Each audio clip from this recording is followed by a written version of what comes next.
ಇದು ಚಿಕ್ಕಬಳ್ಳಾಪುರ ತಾಲೂಕಿನ ಪೆರೇಸಂದ್ರ ಗ್ರಾಮದಲ್ಲಿರುವ ಕ್ಲಿನಿಕ್.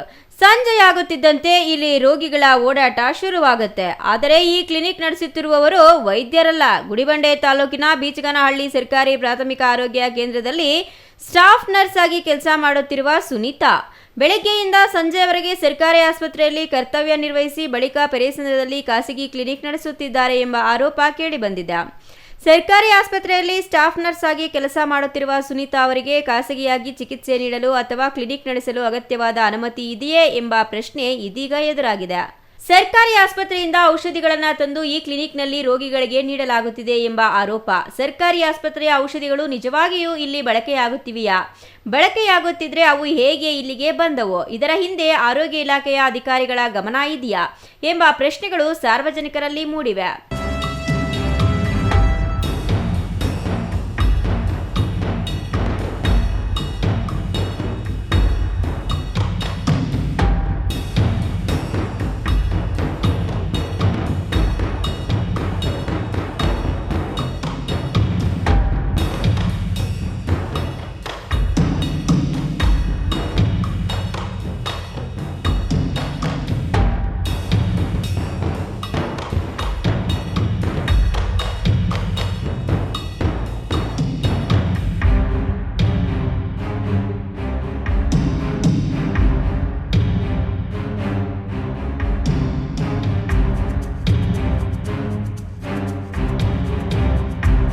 ಇನ್ನು ಇಷ್ಟೆಲ್ಲ ಆರೋಪಗಳು ಕೇಳಿಬರುತ್ತಿದ್ದರೂ ಸಂಬಂಧಪಟ್ಟ ಆರೋಗ್ಯ ಇಲಾಖೆ ಅಧಿಕಾರಿಗಳು ಈ ಬಗ್ಗೆ ಕ್ರಮ ಕೈಗೊಂಡಿದ್ದಾರಾ? ಕ್ಲಿನಿಕ್ಗೆ ಅಗತ್ಯ ಪರವಾನಗಿ ಇದೆಯಾ? ರೋಗಿಗಳಿಗೆ ನೀಡುತ್ತಿರುವ ಔಷಧಿಗಳ ಮೂಲ ಯಾವುದು? ಸರ್ಕಾರಿ ಆಸ್ಪತ್ರೆಯ ಔಷಧಿಗಳು ಇಲ್ಲಿ ಬಳಕೆಯಾಗುತ್ತಿವೆಯಾ? ಈ ಎಲ್ಲಾ ಪ್ರಶ್ನೆಗಳಿಗೆ ಆರೋಗ್ಯ ಇಲಾಖೆ ಅಧಿಕಾರಿಗಳೇ ಉತ್ತರ ನೀಡಬೇಕಾಗಿದೆ. ಶಾಸಕ ಸಂಸದರ ತವರೂರಲ್ಲೇ ಸರ್ಕಾರಿ ಆರೋಗ್ಯ ಇಲಾಖೆಯ ಸಿಬ್ಬಂದಿಯೊಬ್ಬರ ವಿರುದ್ಧ ಇಂತಹ ಆರೋಪ ಕೇಳಿಬಂದಿರುವುದು ಇದೀಗ ಚರ್ಚೆಗೆ ಕಾರಣವಾಗಿದೆ.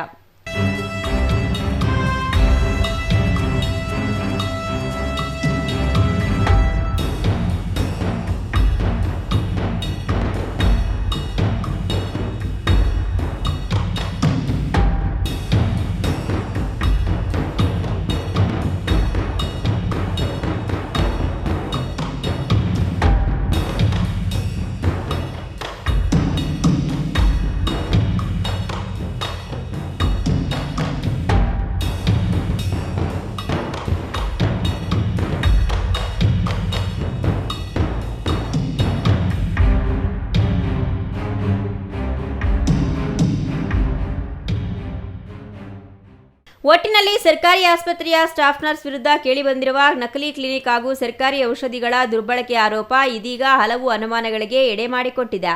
ಸಾರ್ವಜನಿಕರ ಆರೋಗ್ಯದ ಜೊತೆ ಚೆಲ್ಲಾಟಕ್ಕೆ ಅವಕಾಶ ನೀಡದೆ ಆರೋಗ್ಯ ಇಲಾಖೆ ಈ ಬಗ್ಗೆ ನಿಷ್ಪಕ್ಷಪಾತ ತನಿಖೆ ನಡೆಸಿ ಸತ್ಯಾಸತ್ಯತೆ ಹೊರತಂದು ತಪ್ಪಿತಸ್ಥರ ವಿರುದ್ಧ ಕ್ರಮ ಕೈಗೊಳ್ಳಬೇಕಾಗಿದೆ. ತೋಡನಹಳ್ಳಿ ರಮೇಶ್, ಸಿಟಿವಿ ನ್ಯೂಸ್, ಚಿಕ್ಕಬಳ್ಳಾಪುರ.